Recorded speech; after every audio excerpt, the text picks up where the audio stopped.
Good morning, আমি তৃপ্তি নিয়ে চলে এলাম আমার একটা নতুন ভিডিও। আমার ভিডিওতে সকলকে জানাই অনেক অনেক ওয়েলকাম আর অনেক অনেক ভালোবাসা। এখন বাজে ঘড়িতে ওই 8টা মতো, আর আমি ছেলে মেয়েকে নিয়ে রেডি হয়ে বেরিয়ে পড়েছি। তো যাচ্ছি কোথায় সেটা একটু পরেই জানতে পারবে। আর এই সকালবেলার চারিপাশটা না দেখতে বেশ সুন্দর লাগছে। আর সূর্যি মামা তার তো কথা বলেই লাভ নেই, মাথার উপরে এমন তৃপ্ত হয়ে দাঁড়িয়ে আছে যে কি আর বলবো, বললেও শুনছে না। তো যাই হোক, সূর্যি মামা তো নিজের কাজ করবেই। আর এই এত গরমে আর রোদে আমার তো যেতে ইচ্ছেই করছিল না। শরীরটা রীতিমতো এতই খারাপ হয়ে গেছিল গাড়িতে ওঠার পর যে নিজেকে সামাল দেওয়াটাই কষ্ট হয়ে যাচ্ছিল, সঙ্গে দুটো বাচ্চা। তো আমি একাই যাচ্ছি, ওর বাবা আমার সঙ্গে যাচ্ছে না। আমার তো যেতে ইচ্ছেই করছিল না এত গরমে আর রোদে। আর এই করে করে না অনেকটা দিন আমি পার করে ফেলেছি।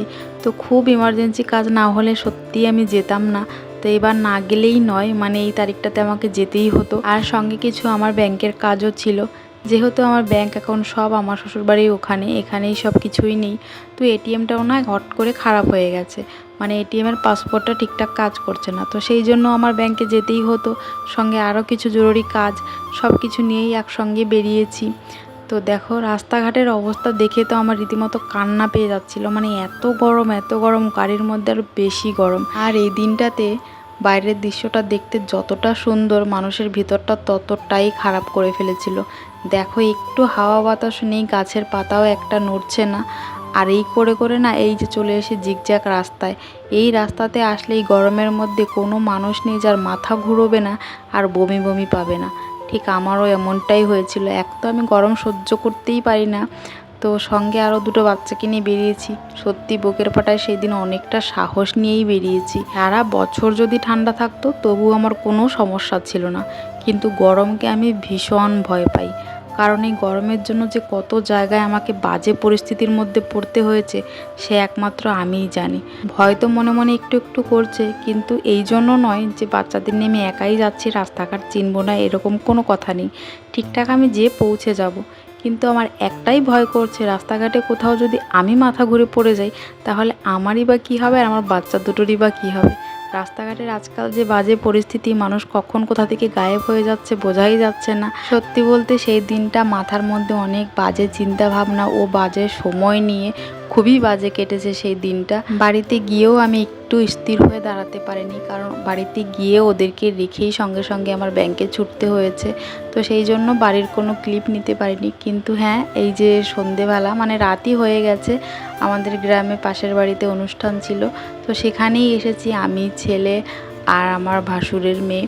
তো আমরা এই কজন মিলে এসেছি। আমার শাশুড়ি যেহেতু শ্রাদ্ধ বাড়ির খাবার খায় না, সেই জন্য উনি আসেননি, আমাদেরকে পাঠিয়েছেন। তবে সেই দিন যেও ভালো হয়েছে, কারণ নিমন্ত্রণ রক্ষার জন্য একটা মানুষের তো প্রয়োজন ছিল, তো সে কাজটা আমিই করে ফেললাম। তো বাড়ির থেকে চলে এসেছি, সেই ভিডিও ক্লিপ কিচ্ছু করা হয়নি। ওই যে বলেছিলাম না, যে বীভৎস গরম দিয়েছে তাতে আমার মোবাইলটা বের করতে ইচ্ছে করছিল না, ঘাম মুছতে মুছতেই আমার দিনটা পার হয়ে যাচ্ছিল। তো আজকে হলো সোমবার, শ্রাবণ মাসের দ্বিতীয় সোমবার। তো আজকে ভাবছি বাবার মাথায় একটু জল দিতে যাব, তো সেই জন্য ফ্যামিলি ধরেই বেরিয়ে পড়েছি। তো এখন ঘড়িতে ওই 10টা মতো বাজে, কারণ ও ডিউটি থেকে এসেছে একটু দেরি হয়ে গেছে। তো এখন ফুল পাতা সব জোগাড় করে তারপরে আমাদের বেরোতে হতো। তো ঘরের কাজকর্ম তো ছিল, সেই জন্য অনেকটাই দেরি হয়ে গেল। আর রোদ্রের অবস্থা দেখতে পাচ্ছ, আজও যে কী রোদ আর কী গরম, সে কথা আর মুখের ভাষায় বোঝানো যাবে না। এদিকে আমার এই ছোট্ট ব্যাংকটার কাজ দেখো, ভ্যা ভ্যা করে কান্না শুরু করে দিয়েছে, কারণ দাদাভাই আর পাপা বাইক নিয়ে কেন চলে গেল। আসলে ওরা যায়নি, একটু এগিয়ে গেছে, দোকান থেকে ধূপকাঠি নিতে হবে ওই জন্য। এখন আমরা যাচ্ছি গ্রামের ভিতরে, মানে আমরা যেখানে থাকি তার উল্টো সাইডে একটা গ্রাম আছে। তো সেই ভিতরে একটা মন্দির আছে, সেখানেই যাচ্ছি। তোর বাবা বলল ওখানে শিব ঠাকুরের মন্দির আছে, তো ওখানে গেলেই জল ঢালতে পারবো। বেশি দূরে নয়, কাছেই। তবে যেতে যেতে প্রকৃতির এই সৌন্দর্য দেখে আমি তো একদম মনোমুগ্ধ হয়ে গেছি। আর গাছগুলোর কথা ভাবছিলাম, দেখো এত গরমেও তারা এত সতেজ আর তাজা হয়ে মাথা উঁচু করে দাঁড়িয়ে আছে, যেন ওরা বলতে চাইছে 12 ঘন্টা সূর্যি মামা আমাদের মাথার উপর থাকে, তবুও আমরা সোজা হয়ে দাঁড়িয়ে থাকি। আর তোদের মাথার উপর তো ছাদ আছে, তবুও তোরা গরম গরম করে পাগল হয়ে যাস। তো এই হচ্ছে মনীষীর অবস্থা। তো যাই হোক, এখন চলে এসেছি মন্দিরের কাছে। তো এখানেই একটা কল ছিল, সেখান থেকে হাত পাও ধুয়েই তারপর আমরা ভিতরে যাব। তবে এখানে এসে ঘটে গেছে আরেক কাণ্ড। ভিতরে ঢুকে দেখি এটা তো শিব ঠাকুরের মন্দিরই নয়, এটা তো একটা নামঘর।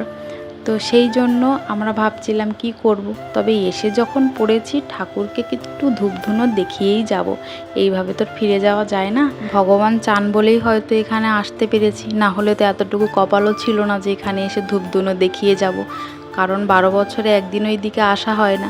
তো যাই হোক, ঠাকুর এনেছে বলেই আসতে পেরেছি। তো ঠাকুরকে এখন ধূপদীপ দেখিয়ে মনের কামনা জানিয়েই তারপর এখান থেকে যাব। ভগবান তুমি সকলকে ভালো রেখো, সুস্থ রেখো, সকলের মনের কামনা পূর্ণ করো, সকলকে ভালো বুঝ দান করো। তো ভগবানের কাছে এই মনের কামনা জানিয়ে বেরিয়ে পড়লাম মন্দির থেকে। আর এখন মনে অনেকটা আশা নিয়ে বেরিয়ে পড়লাম বাবার খোঁজে। কোথায় বাবার দুয়ার আছে সেখানে যাব, বাবার মাথায় একটু জল ঢালবো, এই মনের বাসনা নিয়ে বেরিয়ে পড়লাম আমরা রাস্তা ধরে। এখন আমরা যেখানে যাচ্ছি সেই জায়গাটা আমাদের রুম থেকে অনেকটাই দূর। তো এই দেখো নদীর জলের অবস্থা একদম কালো হয়ে গেছে। তো আমরা তো জানতাম এখানে মন্দির আছে, তবু আমরা ওইখানে গেছিলাম, যে ভাবলাম ওইখানে তাড়াতাড়ি হবে, আমাদের ঘরের থেকে খুবই কাছে।